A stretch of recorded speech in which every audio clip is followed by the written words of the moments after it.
नमस्कार। हमारी चौहानों की श्रृंखला चल रही है और चौहानों की इस श्रृंखला में आपका स्वागत है।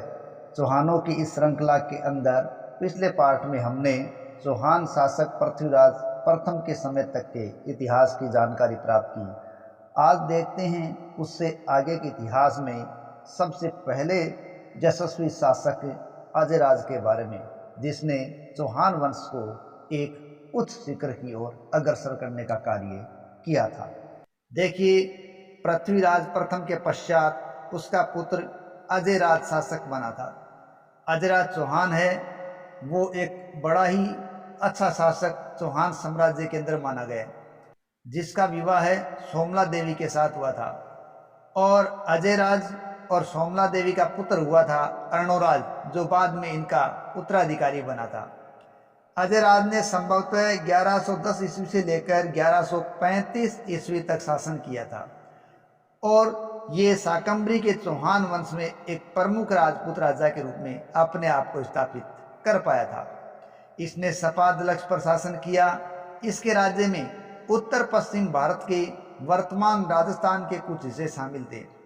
अजयराज चौहान द्वितीय अपनी बहादुरी के लिए, अपने ज्ञान के लिए, अपनी युद्ध रणनीति के लिए, अपनी नैतिकता के लिए और प्रशासनिक कार्य कुशलता के लिए अपनी प्रजा के अंदर काफी ज्यादा प्रसिद्ध था। सोमेश्वर के बिजोलिया अभिलेख से पता चलता है कि परमार चौहान सीमाओं पर उसने मालवा के परमार राजा नरवर्मन को पराजित किया था और उसके सेनापति सोलन को जीवित पकड़ लिया था। इस प्रकार अजयराज एक बहादुर शासक था।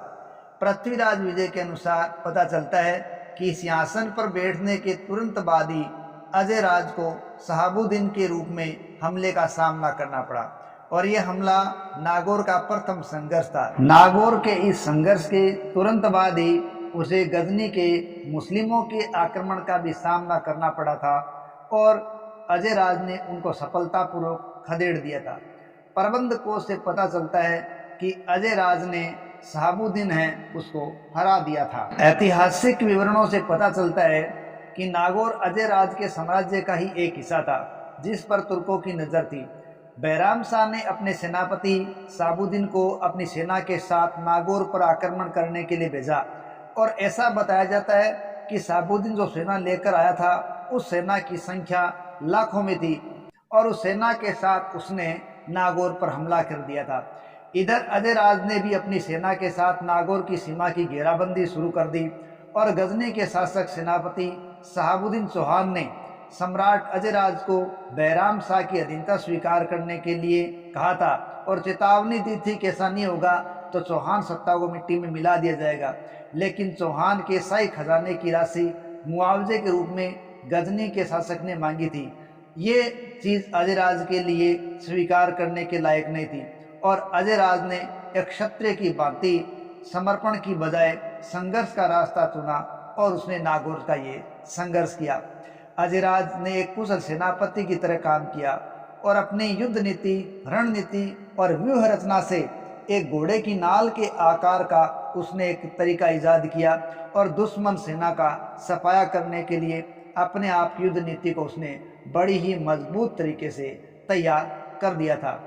और तबकात नासिरी के अनुसार गजनी सेना को हरा दिया गया और इस हार के कारण भारी नुकसान गजनी सेना को उठाना पड़ा और ये एक ऐसा भयानक युद्ध माना गया जिसमें गजनी सेना का एक भी सैनिक कहते हैं कि जीवित नहीं बच पाया था और सेनापति शहाबुद्दीन भी अजयराज के हाथों बाद में मारा गया था।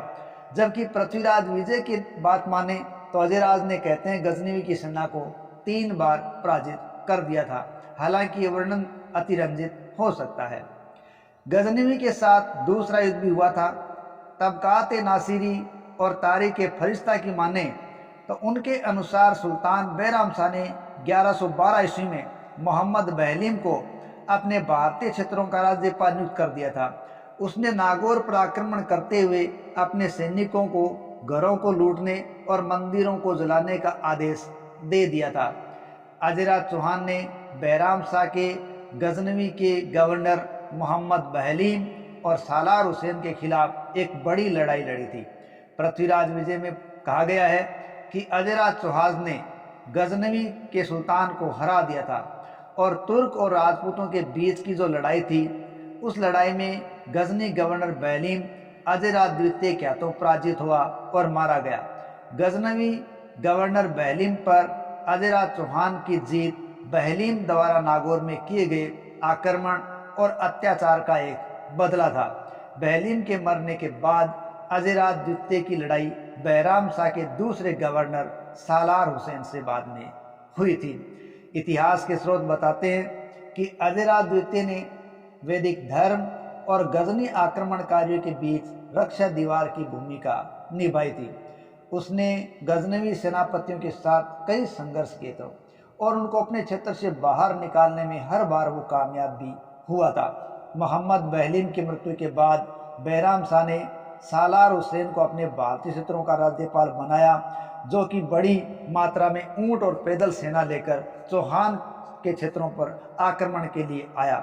लेकिन अजयराज चौहान ने सालार हुसैन को बड़ी ही सफलता के साथ हराकर बाहर करने में कामयाबी प्राप्त कर ली। ऐतिहासिक विवरणों को देखते हुए ये कहा जा सकता है कि अजयराज चौहान एक बहुत ही कुशल सेनापति था और एक पराक्रमी राजा था और अपने साम्राज्य का विस्तार करने के अलावा उसने गजनी के शासकों के आक्रमणों को भी अपनी सीमा क्षेत्र से बाहर ही रखा और अपनी मजबूत किलेबंदी के द्वारा हमेशा अपने आप के राज्य को सुरक्षित रखा था। और साथ ही अजयराज चौहान ने अपने समय में सोने और चांदी के कई सिक्के भी जारी किए थे। अजयराज द्वितीय द्वारा जारी किए गए सिक्के अजय प्रियदर्शमस तथा अजय देव नाम से चलाए गए थे। अजयराज के पराक्रम और युद्ध नीति को ध्यान में रखते हुए इन्हें 12वीं शताब्दी का अपराजित सम्राट भी कहा जाता है। जब भारतवर्ष पर बार बार हमलावरों द्वारा हमले किए जा रहे थे, तब अजयराज द्वितीय ने इन विदेशी आक्रमणकारियों को युद्ध में हराकर इनके गंदे पैरों को भारतवर्ष की पवित्र धरा से दूर रखने में कामयाबी हासिल की थी। अजयराज की वीरता के बारे में एक अदम्य कथा जनश्रुतियों से या अनुश्रुतियों से भी पता चलती है। हालांकि उसका लिखित रिकॉर्ड नहीं है, लेकिन बताया जाता है कि अजयराज ने अपने स्वयं के स्वर्ग प्राप्ति की लालसा से सांसारिकता का त्याग कर दिया और अपने पुत्र अर्णोराज को गद्दी स्वेच्छा से सौंप दी थी और स्वयं अपने घोड़े और तलवार के साथ राज्य से अलग हो गया और नदियों के किनारे या यूं कहे पुष्कर के पास वो अपना जीवन तीर्थ पर ही बिताने लगा। और कहते हैं कि पुष्कर तीर्थ के जंगलों में तपस्या वो करने लगे थे। और वहीं उसे पता चलता है कि तुर्क आक्रमणकारियों के द्वारा गायों को ले जाया जा रहा है, गायों को प्रताड़ित किया जा रहा है। तो वो अपने क्षत्रिय धर्म का पालन करने के लिए कहते हैं, वो पुण्य आते हैं और भयंकर संघर्ष वो तुर्क लोगों के साथ लड़ते हैं और गौ रक्षाओं को रक्षा करते हैं और कहते हैं कि स्वयं वो सर कटने के बाद भी लड़ते रहते हैं और अलग अलग जगह सर और धड़ पड़ता है। ऐसी कथा भी इनके बारे में बताई जाती है और कहते हैं कि एक अंग उनका अजमेर तो दूसरा अंग उनका गुजरात में पड़ा था। ऐसी स्थितियां बताई जाती है। अजयराज के द्वारा किया गया एक उल्लेखनीय कार्य अजयमेरू नामक शहर की स्थापना था। 1113 ईस्वी में उन्होंने अजयमेरू नगर की स्थापना की थी।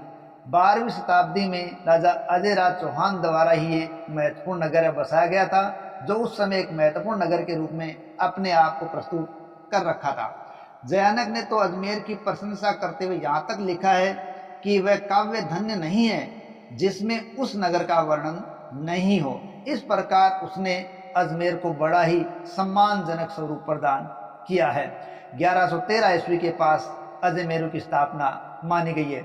समय बीतने के साथ साथ अजयमेरू का नाम है वो बदल गया और बदल कर बाद में वो अजमेरे और अंत में वो अजमेर नाम से प्रसिद्ध हो गया। और संस्थापक कहीं कहीं तो राजा अजय पाल चौहान बताया जाता है और कहीं अजय राज बताया जाता है। और इस प्रकार पता चलता है कि अजय राज या अजय पाल ये एक ही हैं, परंतु कर्नल टोड के अनुसार राजा अजयराज चौहान ने ही अजयमेरू दुर्ग बसाया था। इस प्रकार के संकेत मिलते हैं। इस प्रकार चौहान वंश का यह शासक अजयराज एक वीर, योग्य, साहसी राजा था और साथ ही साथ निर्माण कार्य में रुचि रखने वाला शासक था। उसने अजमेर को बसाया, राजधानी बनाया और अपने नाम के सिक्के बिचलाए। उसके राज्यकाल में धर्म, सहिष्णुता और विद्या की प्रगति ने उस समय के सांस्कृतिक महत्व को आसानी से दर्शाया है। इतिहासकार गोपीनाथ शर्मा कहते हैं कि अजयराज का शासनकाल है वो राजवंश का निर्माण काल भी है। राज्य विस्तार के लिए अजयराज ज़्यादा प्रसिद्ध नहीं है, परंतु उसकी ख्याति अजमेर के निर्माण के कारण काफ़ी रही है। उसने विशाल नगर बसाया, उसे सुंदर महलों और मंदिरों से भी भर दिया था। तभी से चौहान राजा सांबर और अजमेर दोनों के अधिपति माने जाने लगे हैं। और आज की ये कथा यहीं तक है। अगली कड़ी में देखेंगे अजयराज के पश्चात शासक बने अर्णोराज की कथा। तब तक के लिए जय हिंद, जय भारत।